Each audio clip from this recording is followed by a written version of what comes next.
Tetris avec la notice intacte. Qui a encore la notice de Tetris? Je pense que ce jeu-là, c'est le jeu qui a été le plus vendu sur Game Boy, ou un de ceux qui a été le plus vendu, ou en tout cas un de ceux qui a été le plus joué. Je me souviens dans la cour de récréation de l'école, on s'asseyait au fond de la cour. Moi, j'avais pas encore de Game Boy à l'époque, et on était à deux, on a relié les Game Boy ensemble et on jouait l'un contre l'autre. Et vous savez que, alors, Johanna, la vidéaste qui est derrière la caméra, elle le savait pas. Mais Tetris, c'est un jeu qui est russe. C'est-à-dire que sur l'écran principal, vous avez la Douma, le Parlement russe, ou je sais pas quoi. Ou en tout cas, vous avez des bâtiments russes, vous savez, traditionnels, avec les toits comme ça. Et quand vous gagnez la partie, quand vous faites, je crois que c'est plus de 100 000 points ou 1 million de points, je sais pas, vous me corrigerez en commentaire, et la fusée décolle. Et c'est ça un peu la récompense, c'est que vous allez plus vite que les Américains sur la Lune. Il existe 7 types de blocs. C'est que des blocs à 4 carrés. Parce qu'après, moi, j'avais des spin-offs de Tetris, j'avais des jeux que j'avais achetés dans l'association service ou que ma mamie m'avait offert, et il y avait des blocs à 5, 10, 15 carrés. Non, Tetris, c'est que 4 carrés combinés différemment. Réfléchissez à ça. Évidemment, vous connaissez tous Tetris, vous en avez eu des millions de versions. Maintenant, on l'a sur téléphone en 2 secondes. J'avais même des jeux, moi, des trucs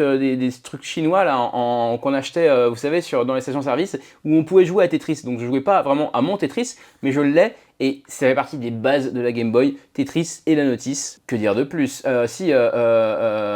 Yadvoy Kashmal. Voilà, c'est la seule chose que je sais dire en russe. Ça veut dire quoi? Ça veut dire je suis ton cauchemar.